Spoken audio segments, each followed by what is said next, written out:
All right, so today's homework, we're starting a new section, 3.3, comparing and ordering rational numbers. So if you scroll to see what is the homework assignment for today in the book, we're going through pages 59 through 61 and doing all of number 1 through 5. So let's start at the very beginning. So the essential question is, how do you compare and order rational numbers? So you're comparing their values and then you're ordering either from least to greatest or greatest to least. So A, complete the number line by writing the missing decimals or fractions. So that's what we first need to do. All right, so this is important. This is something that I think you are going to like to do because it's pretty easy once you realize what we're doing. So the top up here are the decimals. So right now we have decimals on the top of the number line. So let's start there. So we have 0, blank, 0.2, 0.3, 0.4, blank, 0.6, 0.7, blank, 0.9, and 1 whole. If you notice, there is a pattern for sure. All you're doing is you're following the pattern. And if you're like, wait, what goes in that first blank? You look at the bottom and that's a fraction, 1/10. So when you write 1/10 as a decimal, it's 0.1. So then we're going in order 0.1, 0.2, 0.3, 0.4. What must be next? 0.5. Then 0.6, 0.7, blank. What becomes between 0.7 and 0.9? 0.8. So you just ordered these decimals from 0 all the way to 1. So this is going in order from smallest to largest. Now let's look at the fractions on the bottom. Fractions are not nearly as difficult as you think they are. So please don't become discouraged when you just hear the word fraction. So this also goes in order. 1/10, blank, 3/10, 2/5, 1/2, 3/5, blank, 4/5, 9/10. All we're doing is putting them in order. Because watch this. If I put 2/10 in that blank, because I have 1/10 and then the next one would be 2/10, that's technically a right answer, but it's also technically wrong because you need to simplify it. To simplify, you find a number that both 2 and 10 can be divided by. So they can both be divided by 2. 2 divided by 2 equals 1, and 10 divided by 2 equals 5. Sorry, my dogs are barking. So 1/5 is the answer. So then we have 3/10, 2/5, which is the same as 4/10. 5/10 is the same as 1/2. 6/10 is the same as 3/5. And then our next one would be 7/10. Then we have 4/5, which is the same as 8/10, because if I take my 8 over 10 and I divide the top and the bottom both by the number 2, that's their greatest common factor, I will get 4 over 5, because 8 divided by 2 is 4 and 10 divided by 2 is 5. And then 9/10. So we ordered those from least to greatest.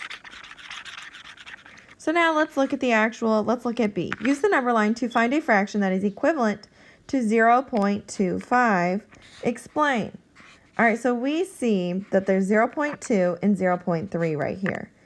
All right, so 0.25, we have the tenths place and the hundredths place. So a fraction, we could write 25 hundredths, but that's not simplified. Whoops.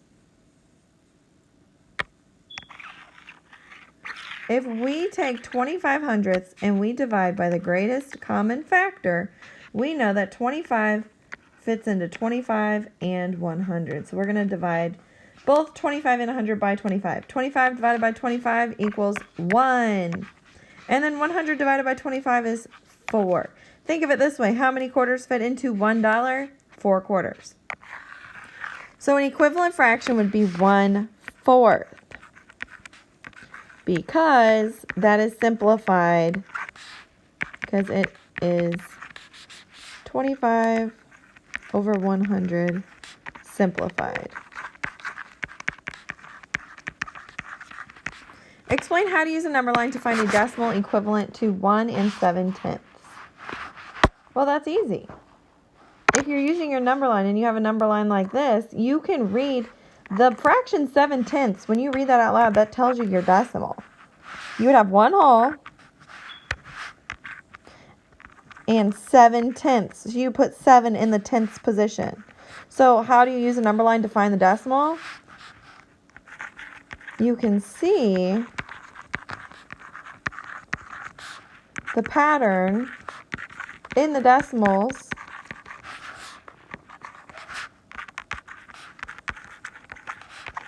It's super easy. You just look. All right, use the number line to complete each statement. 0.2 equals, blank equals 3/10, 0.75 equals, and 1.25 equals. So they want you to complete it. They want you to either change it to a fraction or change it to a decimal. So 0.2 as a fraction would be 2/10, but as we learned earlier, that can be reduced or simplified by dividing by 2, which equals 1/5. So 1/5. Then 3/10, that's easy, 0.3, because you're putting 3 in the tenths position. All right, now 0.75 is easy, but this is just something you need to remember. 0.75 is 75 over 100. And the greatest common factor between 75 and 100 is 25. 75 divided by 25 is 3, and 100 divided by 25 is 4. I like to think of it as how many quarters is 75 cents? It's 3 quarters, and how many quarters would make up $1? 4 would. So this is 3/4. This is a decimal and a fraction. You just want to memorize that because that's going to be something you see forever in your life. And then 1.25 is 1 and 25 hundredths, right?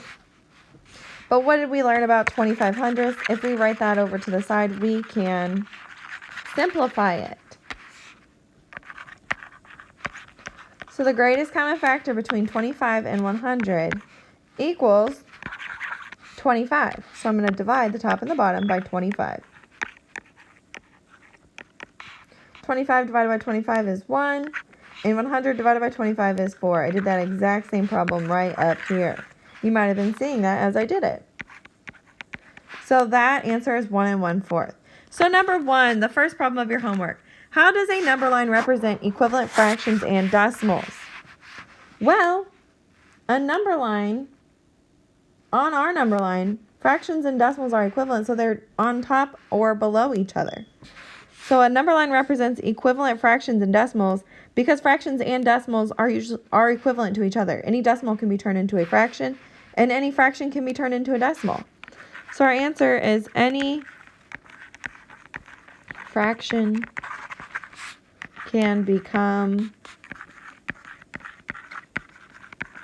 a decimal.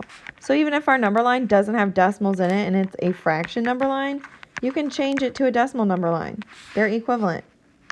Name a decimal between 0.4 and 0.5.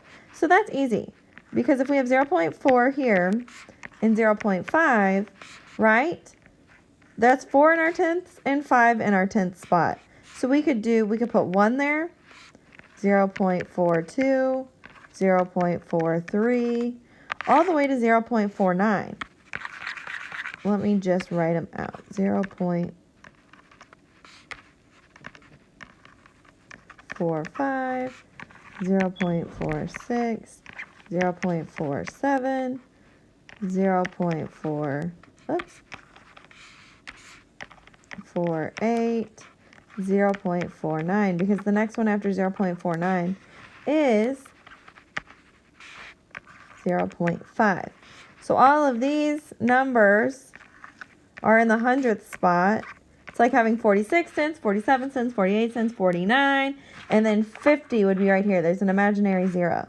So name a decimal between 0.4 and 0.5. I wrote them all down. You just need to choose one and write it on the line. All right. Now this is kind of difficult. You have to order the decimals and the fractions in order from least to greatest or greatest to least, whatever the problem tells you. But the way we do that is we have to change them either all to fractions or all to decimals, and it's really up to you. So let's look at number 3 down here. Order the fractions and decimals from least to greatest, all right? So what I like to do is just choose. Am I going to do decimals or fractions? I'm going to do decimals. So because I see 0.85 and 0.15 are already in decimals, I don't have to change those. Now I have 3/5. what do I need to do to get this to a decimal? I either need to get this into a denominator of 10, 100, or 1,000. So I'm going to multiply by something to equal 10. That's going to be the easiest, okay? 5 times what number equals 10? If you know your multiplication facts, that's super easy. 5 times 2. Whatever I do to the bottom, I must do to the top, so that 2 carries right up. What is 3 times 2? 6. So 6/10 is my new fraction, and I can write that into a decimal easily because 0.6 is the same thing as 6/10. So you might think, 0.6, that's weird. I think that's only worth 6/100. Nope. Add your 0 behind if you're confused. It's really worth 60/100, or 60 cents out of $1. So then, my next one is 7/10. If you look at that fraction, it's already in tenths. All I need to do is write that how it sounds, 0.7, 7/10. You can add a 0 behind it to make it 70/100. It's the same. So now, you're ordering from least to greatest. So you're going to write your numbers down, and you're going to look which number has the lowest tenth spot, because there's no whole numbers. They all start with 0. All right, so I like to do it like this. All right, so I'm going to look. 0, 0, 0, 0. So I'm going to mark all those off. They're all equal so far. Then we have 1, 8, 6, 7. 1 is the lowest, so 0.15 is my lowest decimal. Then, so I'm going to mark that off my list. I have 8, 6, 7. 6 is my next lowest, so 0.6. I need to write some more space down. Then 0.7, and then 0.85. But with these problems, they're like, well, you can write it like this, but we want you to write your original numbers. So your original numbers are 0.15. And then the 0.6 is 3/5, remember. So we would write 3/5 next. And then 7/10. And then 0.85. So this would really be our final answer down here, because they want it back in the original form they gave you the numbers. So these are all equivalent, but this is the right answer here because we changed it back to our original numbers. So that's number 3. And on this page, we're doing 4 and 5. So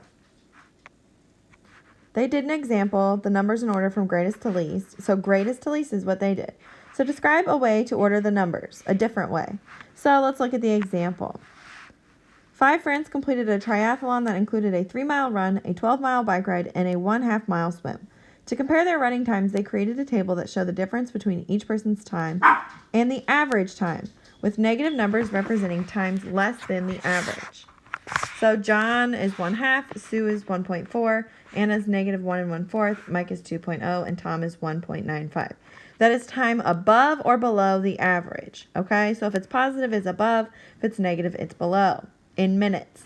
So write the fractions as equivalent decimals. So they took 1/2 equals 0.5, -1 1/4 equals -1.25. Whoops. So use the number line to write the decimals in order. So they did that. They put them all in order, and then they ordered them from greatest to least. 1.95, 1.4, 1/2, -1 1/4, -2.0. Describe a different way to order the numbers. So they did it from greatest to least, so you could order from least to greatest.